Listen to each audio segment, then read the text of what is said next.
Welcome to this episode of Chattin with Staxx. I'm your host, Bill Staxx, and today we're going to talk about Thomas Eboli. What's good, everybody? I hope everyone had a good, safe holiday, 4th of July. What's good, Louis the Lion? How you doing? Shout out to everybody out there that takes the time to watch my show. Before we get started, make sure you guys hit the like, subscribe, and notification bell so you can get my videos every time they drop. So, before we get started with this show, I want to say rest in peace to Robert De Niro's grandson. He was found as a suspected overdose, and it's a pretty sad situation. I have a picture right here. This is Robert De Niro yesterday walking into his home, and reporters are trying to get comments from him. They probably should leave him alone, considering his grandson just passed away. Here's a picture of his grandson. His name was Leonardo De Niro. And a really sad situation. How are you, Cindy? So Leonardo De Niro, possible cause of death. The 19-year-old grandson of Robert De Niro has been revealed just days after his passing was announced publicly. The news came to light regarding the actor after an Instagram publication that his mother, Drina De Niro, despite being so young, Leonardo De Niro was an established actor appearing in films such as Cabaret and A Star is Born. I didn't know he was in that movie.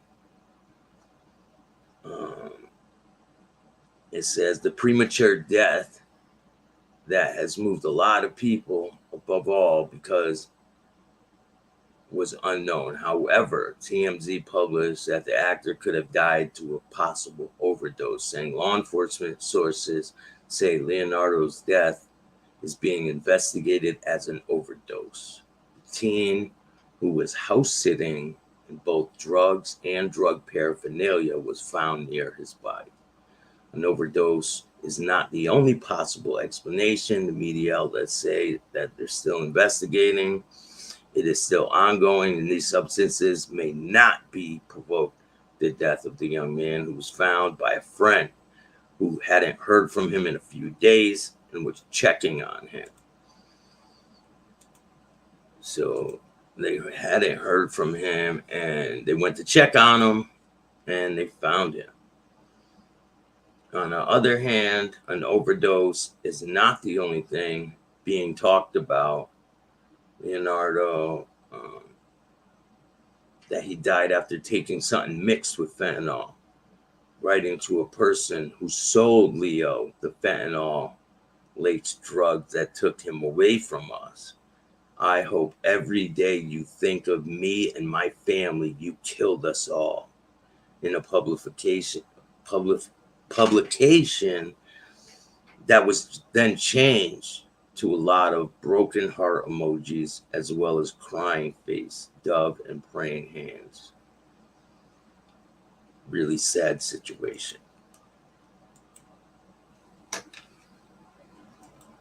But in other news, shit. There was another mass shooting in Louisiana this time. Leaves 4 dead and 7 injured at a block party.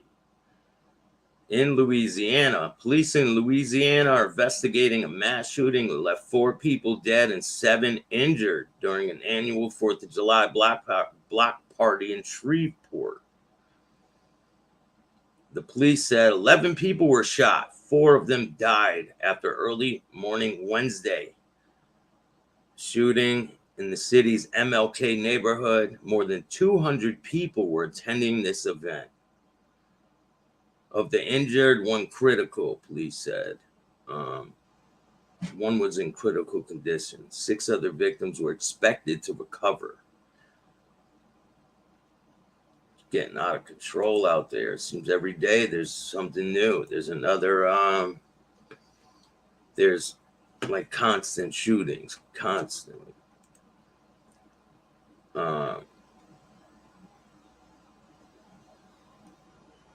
It says Smallville actor Allison Mack, who trafficked girls, was released from prison. That's wild. Allison Mack has been released from prison. The Smallville star is serving her role in a trafficking case tied to that group, that the cult style group that brands the women.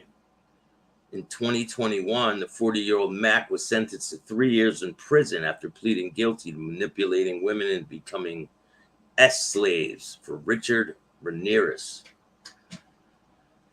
Ranieri?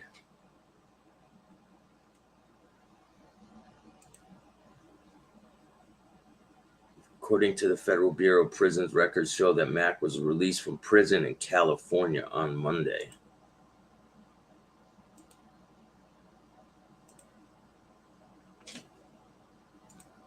So let's get into Thomas Eboli. He was the boss. It doesn't say if the shooter was caught for Louisiana. It does not say. So, Thomas Ryan Eboli. This dude has ties all the way back to Lucky Luciano. So this is him at Lucky Luciano's funeral. And he was the boss of the Genovese crime family. He was the acting boss.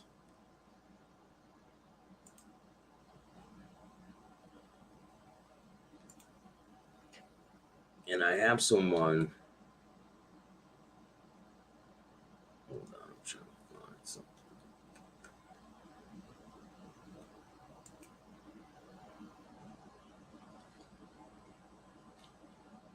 All right, I put this together, so enjoy. Ian, Eboli, B. June 13, 1911 to July 16, 1972, was a New York City mobster, known for being the acting boss of the Genovese crime family. Early life in prison. Born Tommaso Eboli, little is known about his early life other than that he was born in Eboli, Italy on June 13, 1911. Eboli was reportedly arrested in 1933 for 6 counts of illegal gambling and disorderly conduct. During his entire criminal career, Eboli only spent 60 days in prison for assaulting a boxing referee. The referee, Ray Miller, made what Eboli considered was a bad call, giving Ernie Durando a victory over Rocky Castellani, Eboli's fighter. Eboli's subsequent outburst caused him to be banned from boxing activities. The Lucchese crime family boss Thomas Gagliano was the cousin of mob Eboli's chauffeur and bodyguard Dominic Alonghi, who would later achieve notoriety when Gagliano, Eboli and Alonghi were among the many mobsters arrested by the FBI and police fleeing the famous 1957 Appalachian meeting. He is the father of Genovese crime family mobster Thomas Eboli Jr. He is the father of Chicago outfit mobster Louis, the Mooch, Eboli, and the brother of Colombo crime family Capo Pasquale, Patty Ryan, Eboli. He is the father of Genovese crime family mobster Thomas Eboli Jr. He is the father of Chicago outfit mobster Louis, the Mooch, Eboli, and Th bodyguard to Genovese in 1931.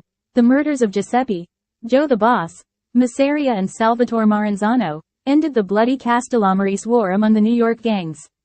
Charlie, Lucky, Luciano, the preeminent mob boss of this era, created the commission, which consisted of all the heads of the 5 families of New York, the Chicago outfit, and representatives of other crime families. Luciano became the chairman of this commission. Eboli, who had been with Luciano since the beginning of the Prohibition, became the personal bodyguard for Luciano's underboss, Don Vito Genovese sometime in the early 1930s. Brother of Colombo crime family capo Pasquale, Patty Ryan, Eboli. Imprisonment of Luciano in 1936. After Luciano's imprisonment, his consigliere Frank Costello became acting boss of the family, much to Genovese's disappointment. Luciano was deported to Italy in 1946, and it soon became clear that Costello was the permanent boss of the Luciano crime family. In 1957, Genovese eventually organized a murder attempt on Costello. Costello was shot in the head, but survived and decided to retire from La Cosa Nostra that same year. Eboli soon turned capo regime of the new Genovese crime family, taking over the old Genovese crew in the late 1950s. In 1959, Genovese was arrested for drug trafficking and was sentenced to 15 years in prison, again shuffling the family leadership. Genovese's acting boss from 1959, Eboli was promoted to the acting boss position, with Jerry, Katina as underboss and Michelle, Big Mike, Miranda as consigliere, with Anthony, Tony Bender, Strallo as Eboli's top aide. At the same time, capo regime Philip, Benny Squint, Lombardo was to have a final say in things. These men were known as the Committee, ruling panel, and were in charge of the Genovese crime family throughout the 1950s, when toward the late 1960s, after the death of Vito Genovese, Eboli was made the one and only official acting boss. After the death of Genovese in 1969 and the indictment of Jerry, Katina in 1970, Eboli became the front boss of the Genovese family. Later that year, Eboli was listed as the official boss, or acting boss, as Philip, Benny Squint, Lombardo and Michelle, Big Mike, Miranda were really the ones in charge of the Genovese crime family, and Eboli just a cover for the authorities. As Eboli thought to be the new head of the Genovese crime family, he wanted to start a new drug trafficking operation, but borrowed $4 million from the commission chairman and head of the rival Gambino crime family, Carlo Gambino, to fund the operation. Eboli's downfall. Eboli continued as the front boss of the family for 2 more years. U.S. authorities arrested most of the Eboli crew, and shut down the $4 million drug operation during the early 1970s. Allegedly, Gambino crime family leaders Carlo Gambino and Paul Castellano came to get a refund only days later. Only one thing: Eboli didn't have the money to pay back Gambino. On July 16, 1972, around 1 a.m. Eboli was leaving the apartment of a girlfriend. Just as he reached his car, Eboli was shot 5 times and died immediately. No one was ever arrested for the murder of Tommy Ryan, Eboli. Gambino reportedly organized Eboli's murder so that Gambino's friend, Genovese capo regime Frank Funzi Thierry, could become boss of the Genovese crime family. Some even believe that the entire drug trafficking operation had been a setup by Carlo Gambino from day one.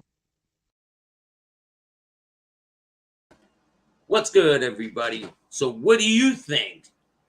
They paved the way for Funzi Thierry to get in there to be the boss of the Genovese crime family. So I'm going to be doing a lot more of these, but I'm going to be the person telling you the story instead of the robot voice, and it could be a little more captivating. You know what I'm saying? But shout out to everybody that takes the time to watch my show. What's going on, Jack? How are you, Cindy? I appreciate everyone that takes the time. I got some people who are going to be coming on my show.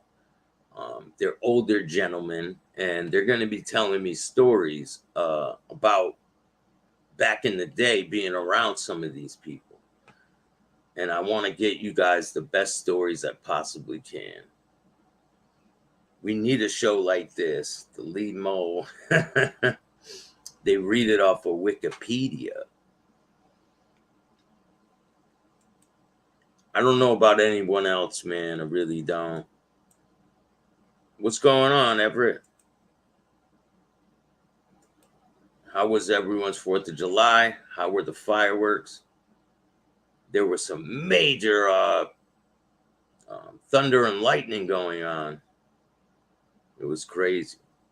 but they had I could hear them going off. Paul C, how are you, man? Shout out to everyone that takes the time to check in on my show. I really appreciate it. I got some great interviews coming up. He said Ramundi had me rolling, how he called out Nadu. Me too, man. He always has me rolling. He's a funny individual.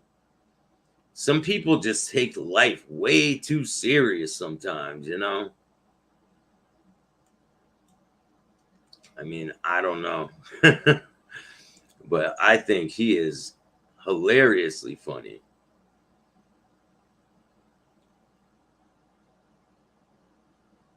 So what's everyone's plan this week?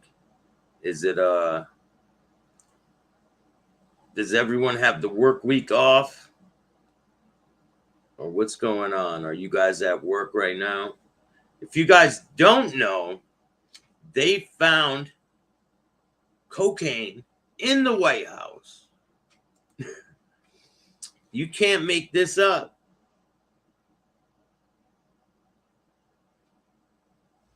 It says cocaine found in the White House. Snoop Dogg, Willie Nelson, etc. previously confessed to taking drugs there.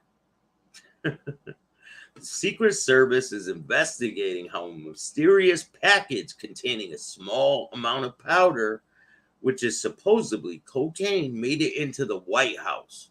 Its discovery Sunday prompted an elevated security alert and a brief evacuation of the executive mansion.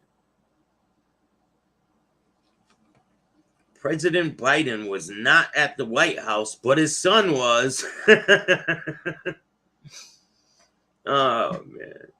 He and the First Lady were at Camp David, and they didn't return until Tuesday morning for the 4th of July celebrations. Members of the D.C. Fire Department hazardous material team who were dispatched to perform preliminary analysis did find not to be a present threat. Package described to a radio dispatch that was picked up a yellow bar.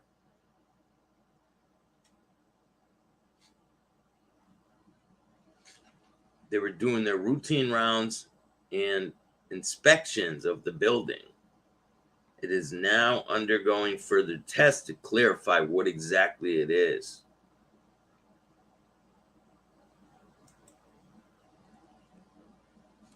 So here's they have a clip of Snoop Dogg admitting to doing drugs in the White House. You guys want to see that?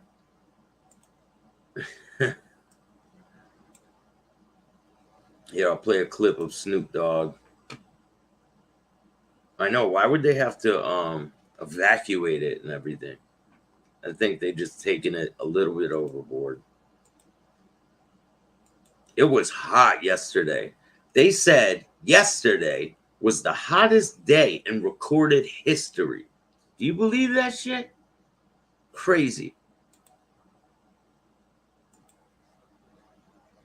All right, let's watch Snoop Dogg talking about one place you always wanted to smoke and you got a chance. You'll never think you'll smoke there and you got a chance to smoke. The White House. Where? The White House. No, but like which room? The bathroom. Nah, Snoop. Come on, Heather B. You know we slick with it. What happens? Paint the picture for me and everybody else. Here, I'm gonna share this with you because you family. All right. So we at the White House, you understand me, for this celebration or whatnot for Herbie Hancock. Mm-hmm. So we had a little dinner, and I'm like, "Where the bathroom at?" Then like, "It's over there." So I'm like, "All right, cool." So I slide over in the bathroom. I look around, check the surroundings, make sure ain't no CIA around. Light up some tissue just to see if anything gonna happen. Tissue works. Boom. Next thing I do is pull that thing out my sock. I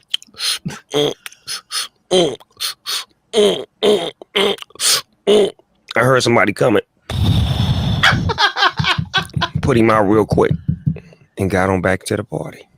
Nobody said a word. Nobody. I hope it wasn't no cameras in there. You know it was cameras in there. Well, I hope it was cameras in there. I'd love to see myself on camera. They'll play it back one day. Hey, you know, that's crazy. Well, he openly admitted to be doing smoking weed in the White House. Who knows what else they're doing in there? What's good, Buffalo Bill? How you doing, man? Well, let's see what else is going on out there. There's been some rappers getting busted. Um,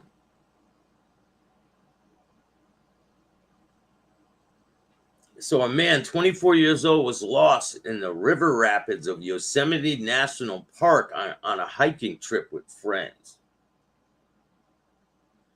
10 dead, 38 wounded in 3 mass shootings ahead of the U.S. July 4th holiday. Crazy.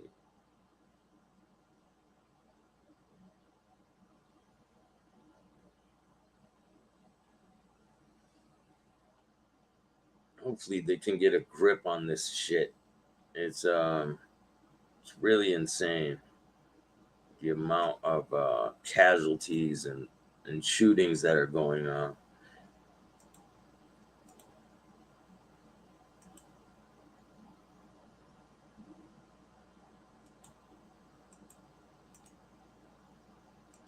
And it seems like there's big trouble in France right now. They are going insane over there. They're tearing the streets up, rioting and everything else.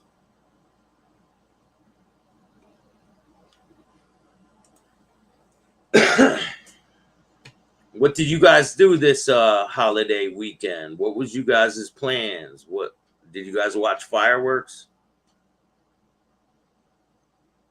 Would you puff weed in the White House if you could? I don't know, man.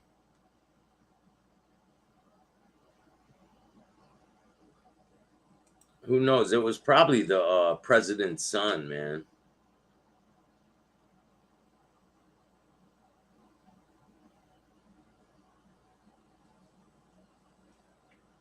What kind of guns did you use to carry when you were in the game? Man, I've had all kinds of guns, man. My favorite gun was probably Snub Nose 357. Um, Tech 9 was pretty cool. I had a Ruger, a 22 Ruger. That was one of my first guns. The first gun I ever had was a 25 semi-automatic. Bought it for $25, and but I don't mess with guns anymore. That's not the type of life I want to live. I'm trying to I do the right thing now. You know, I stay away from that type of shit. But who knows? Maybe in the future I could get a pardon and clear my record, and who knows what the future holds. I'm not putting anything saying trolls are blaming Biden's son for the coke. It's like no people who know what's up. Hey, who knows who it was, man? It could have been anybody in there.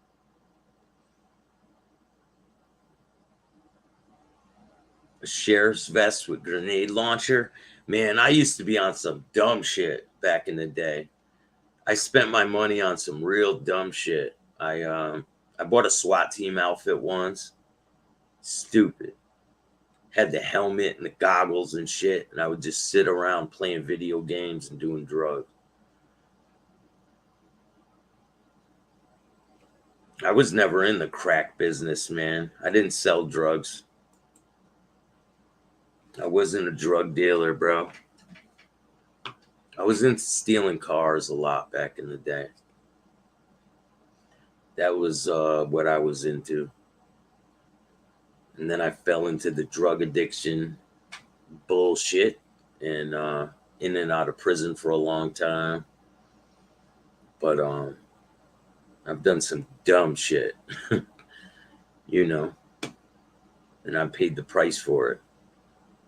And the reason why I'm on here is to show people and tell people that they don't have to keep living that type of life. You can change. It's not easy, but it's worth it. 100%. I would not go back for anything. A lot of people nowadays, I notice, they're running to that life that I was running away from. I was trying to get away from that life. A lot of people are running towards it. Did you used to steal cars, them chop them up? Yeah, I would sell them to people and they would chop them up. You lost all your guns in a boating accident? Man, I know some people who lost their guns all types of ways. I know one person who had a domestic with his girl, and they took all his guns. He had a whole bunch of really cool ones too. They took all his guns, and the cops must have been like, I want that one, I want that one, because he had like top of the line shit. So now once this restraining order got dropped, they kept all the guns. They never gave them back. And they told my friend that they were all destroyed. And they weren't. You know, they divvied up them guns amongst each other. And they can do things like that to you because they hold the power over you.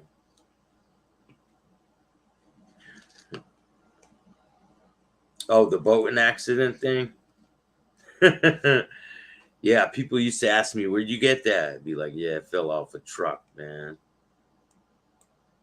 So I used to steal cars when I was young, right? Before I had a license and shit. And my brother, I was talking to my brother recently, and he's like, you remember that time that you rolled up on me with the stolen car? So my brother was leaving. He was driving down the street, right? I was driving up the street with the stolen car. I was probably like 13 at the time. So he's driving down, I'm driving up, and I see my brother. I'm all like, oh shit, it's my brother. So I put it in reverse and I gun it. Flying, right? I slam on the brake, whip the car around, and I start chasing my brother. I'm chasing him down the street, and I'm like beeping the horn and flashing the lights. He jumps out of the car with a fucking tire iron. And he runs up to the car. And did you say your dad was half Italian? No, my dad was full Italian, man.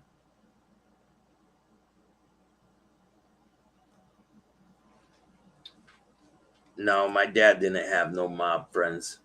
My dad was 100% Italian. No, he didn't have mob friends. He was more into like motorcycles and shit like that. But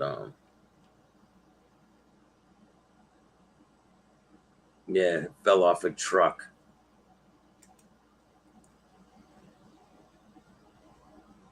Your high school principal bought a gold chain off you? The fuck? How the hell did that come about? You just saw it on you and said, yo, let me buy that off you. That sounds crazy. I know he was sick about losing his collection that way. He was pissed.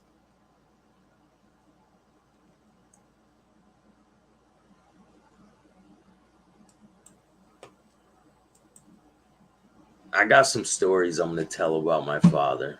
I had a police report from one of the times he was charged with attempted murder down in Sarasota, Florida. And I have the police report somewhere, and I could probably read it to you if I could find it. So in this police report, it says he used to live on a boat, right? So he went from Connecticut. He went out to Minnesota, or like the top of the Mississippi River. I think it starts in Minnesota somewhere. He went somewhere around that area, and he got a boat, and he would travel down the Mississippi River, up and down the river. He would go to the Gulf of Mexico and go to Florida, and he would just constantly do this shit, right? So he was down in Sarasota, Florida, on his boat. Louis the Lion, what's up, man? So he was in Sarasota Bay to be exact. And did your dad school you on how to do street stuff? Nah, he wasn't around when I was growing up. No. I went to prison at a young age, and I was in and out. And I was just on my own. I was in the streets hanging out with older people, and I just always wanted to be around the bullshit. So he's down in Sarasota. Some guy, it says in the police report that some guy stole something off his boat, right? So he went to the guy's boat while the guy was sleeping on like a rubber raft. He said he was on the rubber raft going, he went to the dude's boat and he crept up on the side. And it said he went to go see him and he had like a flare gun with a socket in it. And he had a real like bullet in the back. And he shot the guy in the leg. They were wrestling over the flare gun and he shot the guy in the leg. After he shot the guy, he jumped in the boat and paddled away. And the guy wrote a statement on him. And he went to jail. So they were investigating it, and there wasn't enough evidence for them to prosecute him. So they ended up dropping the charges. But I do have the police report. I got to find it. Maybe I'll read it to you guys one day. But he was in the newspaper quite a bit for being like a river type of dude traveling on the Mississippi River. There's a lot of different stories about it. But me, I was in the streets, going to prison, doing dumb shit. And I used to go out to Hartford a lot. We would go to New York City, New Britain, do all kinds of crazy shit. But that's not the type of life I live anymore. And I'm just trying to show my experiences so other people don't have to go through the same stuff that I went through. And I wouldn't change my life for anything. I really wouldn't.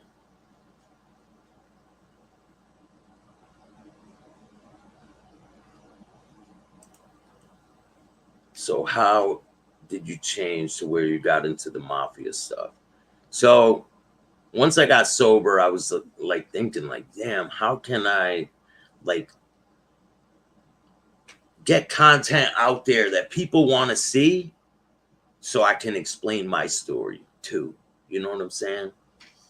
So I always was interested in the mob, and there's a lot of mob influence, not where I live, but in my state. The Genovese crime family controls a lot of the garbage industry around here, and I've always been interested in it.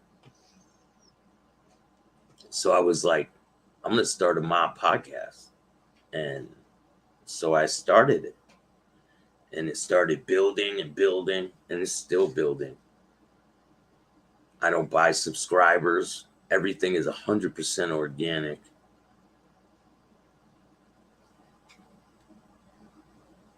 And I try to bring you the best stories possible.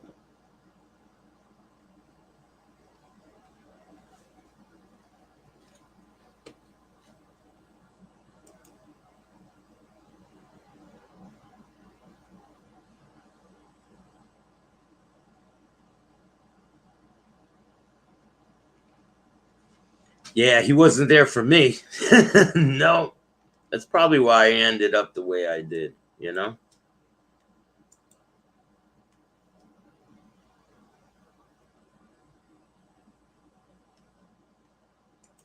I think if I had a father figure growing up, I probably wouldn't have ended up in the streets like that. I don't know. I was looking for acceptance. I wanted to be, I wanted to be around people doing crazy shit. I figured, hey, I might as well live it up now. I'm not going to be around for long. That's how I thought when I was younger. But I don't think like that anymore. I enjoy life. Things are absolutely great. I'm going to start shooting my movie this weekend. Things are finally going to start happening. And I'm going to be bringing you guys some behind the scenes footage, you know? It's going to be good.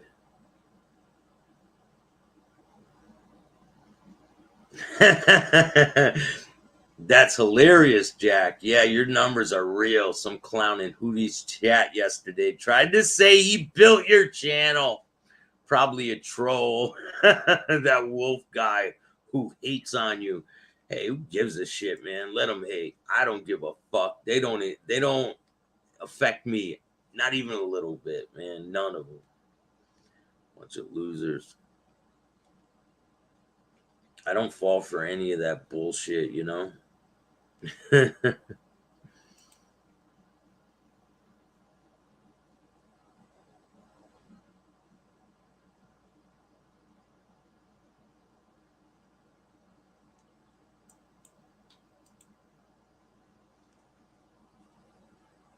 Thanks, Lou the Lion. Appreciate that.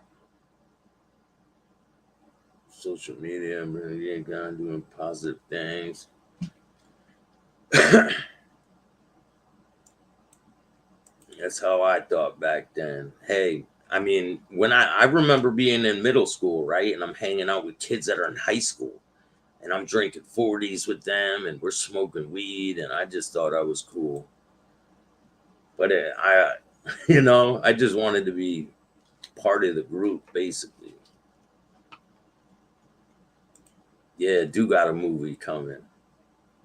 Yeah, you could be an extra in the movie.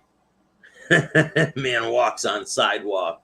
Man, I got some really good scenes that are going to be coming. You guys are going to, holy shit.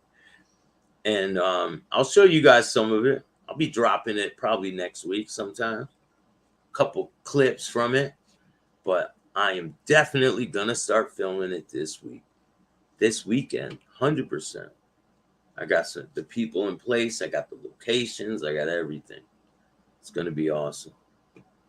If anyone would like to donate to the show, I appreciate it. All the money goes right back into this. Sometimes I go to the shelter and buy toys for the kids if it's their birthday. If it's around that time and I got the means, I'll do that for them. If not, then hey, it is what it is. But around Christmas time, I bought a whole bunch of toys, right? And I told them that if there is kids that have birthday party, like a birthday coming up, then they can take some of the toys from Christmas if they didn't use them all. Because there was a lot of toys. And I don't think there was that many kids there, you know?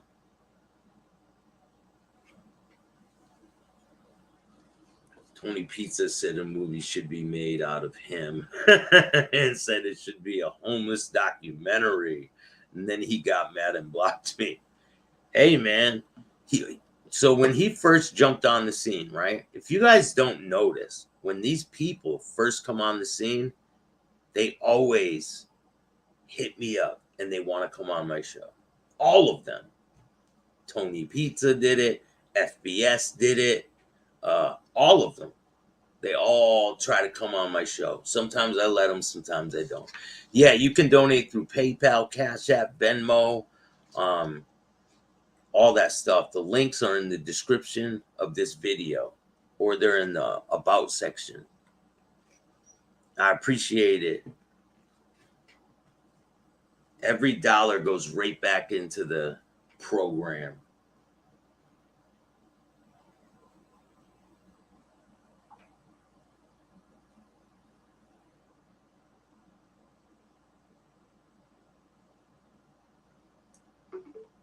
It's muggy as hell outside right now. Thank God I got air conditioning. Hibernating here. Did you see Sammy Gravano said that he knew pizza? That's total bullshit. That's not true, man. He did not know Sammy Gravano. There's no possible way. Total bullshit. Because if you just go back and watch the first time that Sammy Gravano ever mentioned Tony Pizza, he makes no mention of ever knowing him.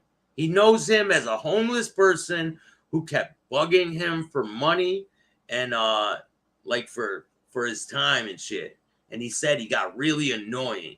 So the first time Sammy Gravano ever talked about Tony Pizza, he said he's straight up Homeless bum.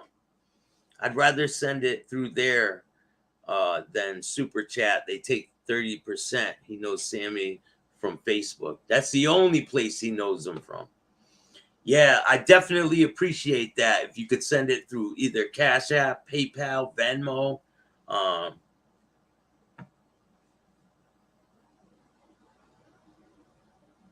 PayPal is Bill Staxx.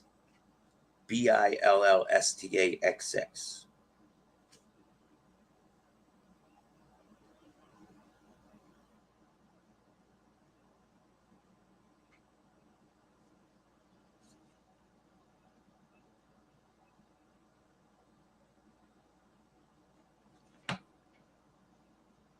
The truth. What's up, man? Staxx, is YouTube worth it? How much do you make per month on here? It's a few $100s. Few $100s a month. It's not, I mean, I enjoy doing this. It's not about the money to me. If it was about the money, I'd be gone a long time ago. You crazy? I just love doing this. I love bringing these stories out here, and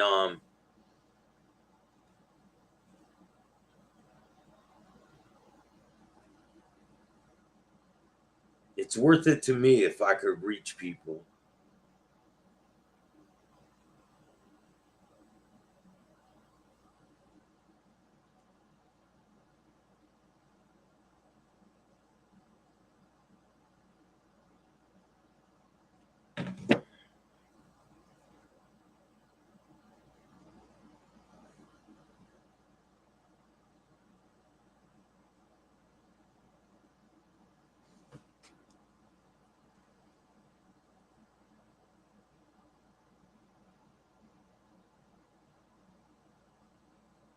Yeah, I stay away from all that drama, man. You do the drama BS like FBI. If you were chasing dollars or begging for super chats, nah, man. Is a few hundred from donations or accumulated views? It's from views, and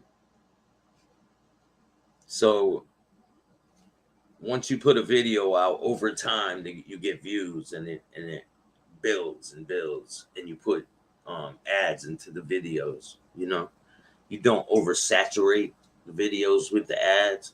If you guys don't know, I help a lot of people monetize their channels, and that's pretty much what I do behind the scenes, is help people get monetized, and I get paid for it. So, what's up, Cerna? How you doing, man? Thanks for joining me today, man. Thank you for your service too. If people don't know, this dude is a true American hero. How have you been, man?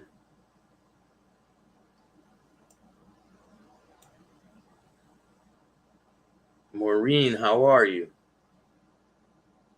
I think you have a certain percentage of followers be able to do lives unless you record your own show and upload it to YouTube. Listen, I think if you're really thinking about doing a show, do it. Do it. If you think you want to do it and you like have the inkling to do it, just do it. And who cares what people think? Just go and put out content, and put out things that interest you. You know what I'm saying?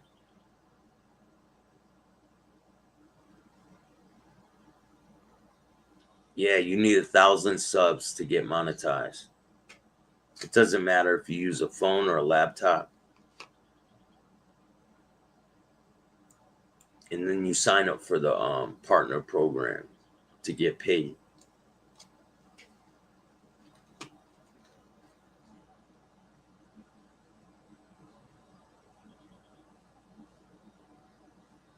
I don't know nothing about none of that shit, man.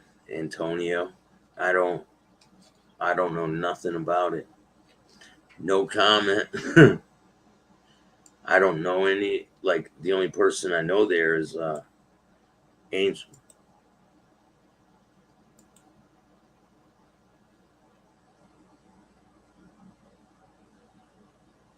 Yo, that's right, man. I stay positive over here. I don't got time for any of that negative shit. My best friend really big YouTube channel I grew up with, Joey B. Rules the World, I think it's called. Joey Borelli. He's a solid guy. That's dope, man. He does a lot of comedy stuff and interviews. I think it's dope that people can come on here and do content, real content, not coming on here complaining about other people or talking shit about people. Come on here and do real content. I think it takes a lot of trial and error. It took for me, you know. You gotta you learn who to deal with and who not to deal with. You learn who the scumbags are and who the people are that are there for you for real. And you find out all that. And you find out about the trolls and you try to move accordingly. You know what I'm saying? But if you're thinking about doing it, just do your content, keep putting stuff out, and don't worry about outside influences. You know what I'm saying? Just stay focused and keep pumping your content out. Yeah, his show is real content for sure. He gets millions of views on some stuff. I'm really surprised I don't get as more views than I do. But some of my videos do really good. Some of them don't. I mean, it is what it is. I know that my day is coming. 100%. I put the content out that people, other people try to mimic it. And it's funny. Like they get all giddy and shit. I'm the first to ever do it. No, you're not. Shout out to Gotti.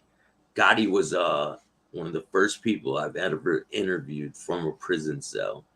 And that was in 2001. Staxx has always been consistent with his content. Hey, I try to be, man. And I'm going to stay consistent. I'm not going anywhere. I'm just getting started. It's just an algorithm, Staxx. That's what the views are not as big. But to do some current event stuff. That stuff's big at the time. Do some shorts on YouTube. Push you more, bro. Yeah, I'm going to do that, man. Team Gotti all the way. Staxx is the realest in the genre. Thank you, man. I appreciate that. I try not to bullshit. I try not just tell you the information that I got, and that's it, man. I'm not trying to be something I'm not, you know? I tried all that growing up. The whole time growing up, I tried to be something I wasn't. And it wasn't who I wanted to be. I didn't belong in prison with all those people. I didn't belong around all them. I should have been doing something positive back then. I would have been a lot further in life by now if I would have stayed on the right track back then. And I regret like not listening to people back then and not believing in myself. I thought I was a total loser. I thought I would never amount to shit. And I truly believed that back then. I don't believe that no more.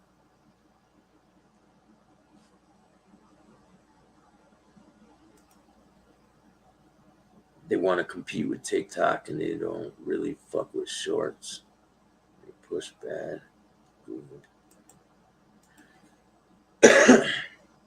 These guys copy Staxx. Damn right they do. It's all good though, because I can make more content. I can innovate and do new shit. I could keep doing stuff, you know? They could reach after all my past guests and all that shit.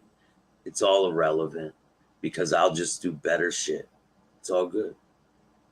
I don't pay no attention to anybody. I don't have any competition. My only competition is right here. I'm the only person that'll stop me from doing this.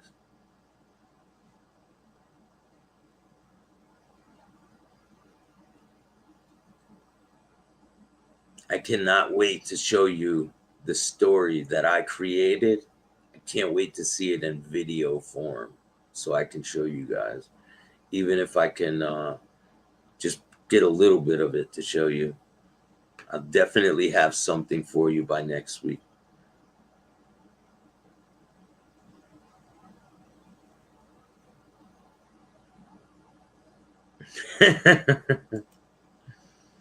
Hey, listen, I interview some informants too, but the difference is the people that I interview, they usually have remorse. They're not the type to be like trying to show people how tough they are. No one gives a fuck. If you were facing life in prison, what reason would you have to come on the internet and fucking rub it in people's faces? Why? Why wouldn't you just be like, I got away with that. Let me try to enjoy my life. You want to know why? Because they didn't change. That's why. But it's all good. None of my business. Do you believe Nadu was fired from Barstool Sports? I believe that he wanted more money. He wanted $200,000 a year. And they said, you ain't worth that. Get the fuck out of here. We'll let you out of your contract. And he said, fine, I'll just get out of my contract then. And that's what happened. Basically, he can't go back if he wanted to. So call it being fired, call it being quit. I don't know. He couldn't go back if he wanted to. I know that. So either way, none of my business. That's just my opinion. I think he made a grave mistake by doing that. He knows he did too. But it's all good. If he believes in himself that much, then hey.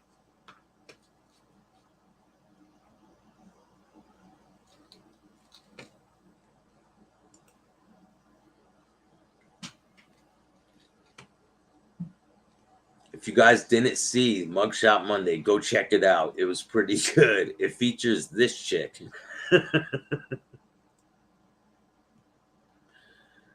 Why you would get that is beyond me. I don't know.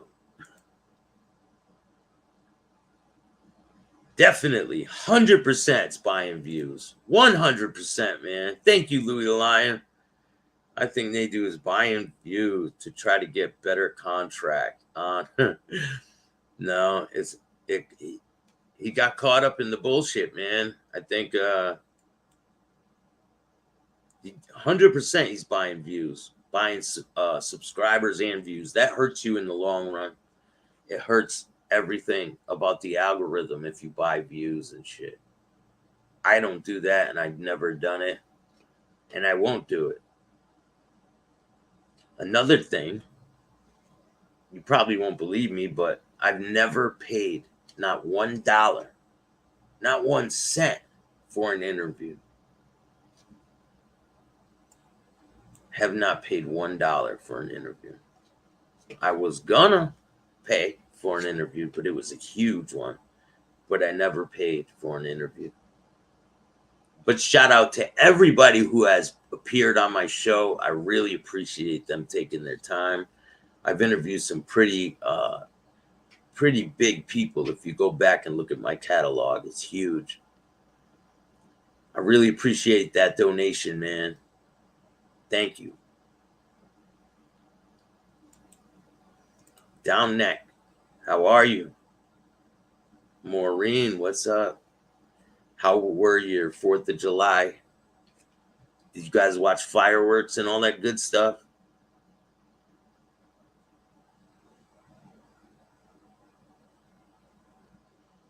Biggest phony on YouTube. I'd say Sammy the Bull. Biggest bullshitter out there, Mr. Sammy the Bull. I really wish he would come on my show. I can ask him about 5 questions, straight devastate his whole character. I really wish he would come on the show. I've asked him. I was close, but he won't do it. He wants he wants the questions to be predetermined. He wants to know what you're going to ask him. Certain people just won't face the questioning. But I'm going to ask him the real questions if he ever would.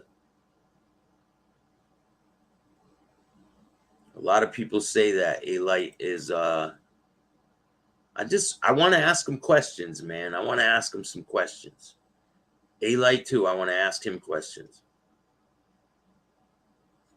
Because one thing about A-Light you can't take away from is he was around Junior. He was. And he was around him for a certain amount of time. I just have some questions. That's it. But Junior and the family must have liked him at one point, right? Because he's in a whole bunch of pictures with the family walking out of places and this and that. So he was cool with them at one point. He must have been. But I don't know. I really wish Sammy would have came on. It would have been a good one. Because I had some really good questions for him. And he would have had no choice but to lie about it.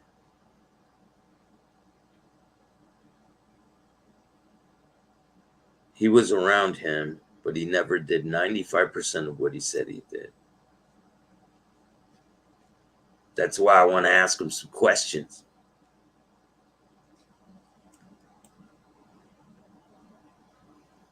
On TV, YouTube TV. I checked my New York fireworks. I think it's called Macy's in NY fireworks. So you interviewed Kenji Gallo. Yep, I interviewed him. He was one of the first interviews I did a long time ago. I don't think it's up anymore. I don't know if the interview's still there, but yeah, I've interviewed him. It might be on private, but I'll put it on members. How about that? I'll put that interview with Kenji Gallo on members only right after I'm done with this interview.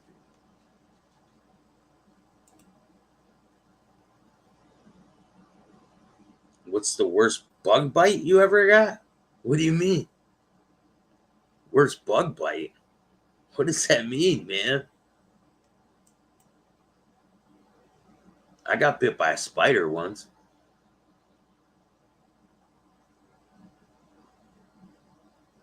Thank you, Louie, man. I appreciate that. Keep spreading the positive vibes that you do because you're a star. As I said, much love and respect from Louie Lyons. Thank you, man. I remember that interview. Yeah, I haven't seen it in a while. I forgot I even did that interview. I was trying to remember that dude's name the other day. I was like, what the hell's his name? That's right, Kenji Gallo. He cooperated with authorities. And I interviewed him. But I'm not in the streets. I'm not trying to be a gangster. I don't want no parts of that. I'm a fucking journalist now. I am trying to bring you people's stories, and that's it. If you don't like them or their stories, start your own podcast and interview your own guests. You know what I'm saying?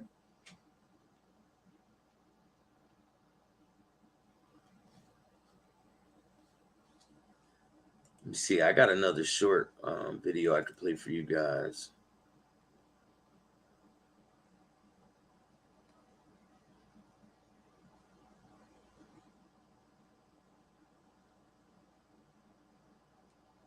And I'll be right back.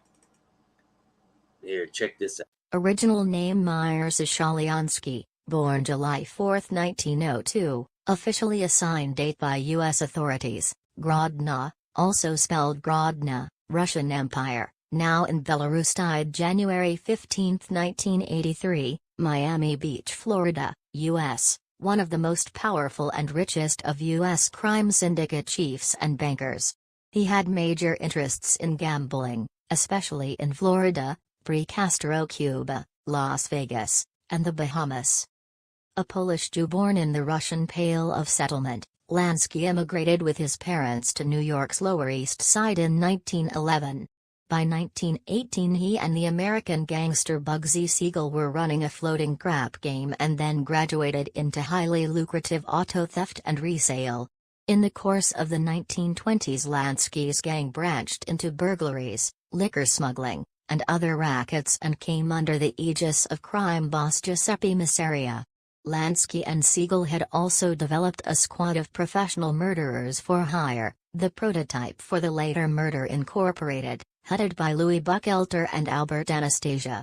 Lansky became a naturalized citizen in 1928.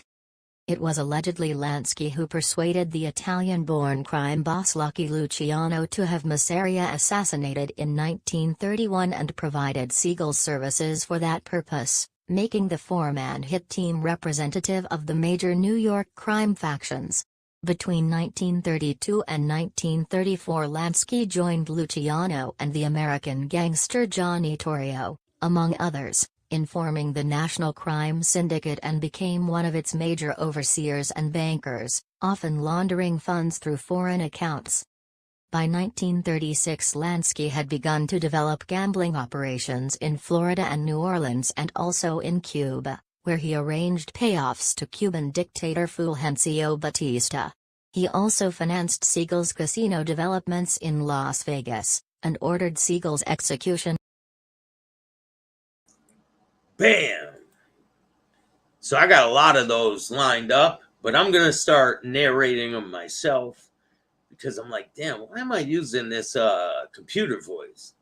I should just do them myself, and I'll narrate them all myself. I'll record them, and then I'll be putting them out. If you guys have any suggestions of shows you want me to cover, just put them in the description, put them in the comment section. If you got any ideas for future shows, I appreciate the input.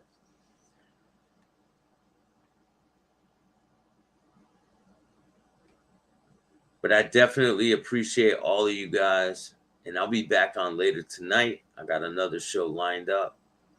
But hit the like button, subscribe, hit the notification bell. May the 4th. Thank you, Louis Lyons. Phil, what's up, man? Philly Phil, how you doing? I'm just about to get off here, bro. Hit me up, Phil. I'll probably be down in Philly in about a month, man.